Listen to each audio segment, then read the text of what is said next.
Alright guys, so this time we're gonna take a look at Horde ratios. Let's straight up start with the Orcs. Orcs have hardiness, which is gonna increase the chance of resisting stuns by 15%. That's a really good passive ability, considering the high amount of rogues that you're gonna face in arena. And the rogue missing a kidney shot could put them in a losing situation. And it's also obviously really good versus the warrior mace stun meta that we're gonna see. And I will say every class that an Orc can play is a very solid choice for the race. Next up we have Undead, and Undead guys is the reason why Horde is considered so dominant in TBC PvP. And it's all because of Will of the Forsaken. It's the racial that's gonna make you immune to fear, sleep and charm effects, 2-minute cooldown, and in TBC it doesn't even share a cooldown with a trinket. So it means that you basically have 2 trinkets, and the reason why it's so strong is, for example, you take a very strong team like Rogue Mage Priest, everybody's Undead, it's gonna be very hard for other teams with Warlocks, Warriors and Priests, which is gonna be the majority, to stop you, because everybody has fear as their main CC. Undead is probably the best choice for every class aside from Warrior. Warriors already have Berserker Rage, so Will of the Forsaken doesn't do very much for them. And probably Warlocks as well, because in my opinion, Orc Warlocks are better than Undead, simply because Warlock is a class in TBC that has no mobility and they get trained by melee a lot. So that means that having a stun reduction or a stun resistance is probably way better than having Will of the Forsaken. But we also have to talk about Priests, that as we know, get 2 extra abilities. For Undead they are Devouring Plague, a 3-minute cooldown dot that ticks for a little bit over 200, and Touch of Weakness, which is gonna reduce the damage of the next melee attack you get and damage your attacker. They are not very good abilities, but the strength of the Undead Priest lays in the Will of the Forsaken, which makes them the best Horde choice.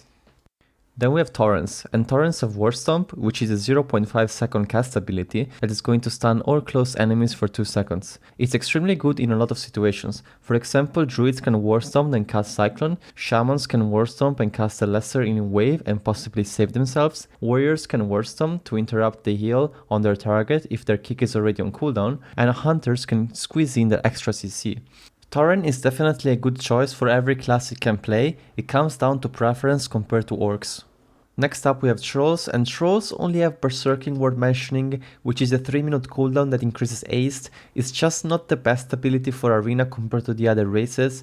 The only thing we're talking about is Troll Priest. They have Hacks of Weakness, a mini Mortal Strike ability that reduces healing on a target by 20% and reduces their damage. And you can just use the rank 1 on this ability to save mana, as the damage reduction doesn't make a big difference and the healing reduction remains the same for all ranks. It's a very situational ability, as priests always play with classes that provide Mortal Strike already, but on the chance that the debuff is not applied already by your partners, this could make a difference, or if you're left in a 1v1 situation. The second ability is Shadow Guard, a simple shield with 3 charges that deals shadow damage to your attackers. Now this ability is extremely strong because of Blackout, the first talent in the Shadow tree that has a chance to stun your opponents on shadow damage, and since Shadow is the damage your shield deals, it can proc Blackout, meaning you could be chain stunning your melee attackers, making this a very powerful defensive tool. You can also keep spamming rank 1 as the damage it does not matter. Now does this make Trolls better than Undead? Probably not, but Troll Priests are definitely nothing to sneeze at. It's a different playstyle and I can see them working fine. As the last race we have Blood Elves. They provide Arcane Torrent, which is an instant 2-second silence for all close enemies. It's actually quite strong, but it's also very situational. It doesn't really outweigh the other races. The only class that could potentially go Blood Elf is Rogue. The 2-second silence could be extremely crucial during a kill window, but that would mean giving up Will of the Forsaken. So then again, we are down to personal preference. Both ratios on Rogue can be game changing depending on the situation. Hunters could also get good value out of it, but I don't see it being better for them than War Stomp. Then we have Blood Elf Priests. They get Devour Magic, a 2-minute cooldown ability that restores mana when you dispel your own buff. Now that's an extremely terrible spell. You could theoretically buff a rank 1 stamina and dispel it, but in my opinion it's just miles behind what other races can offer. Also considering the use of global cooldowns that combo requires. As a second ability we have Touch of Weakness, which we talked about before. So I would say Blood Elf Priest definitely not what you want, and I will consider Blood Elves only for rogues.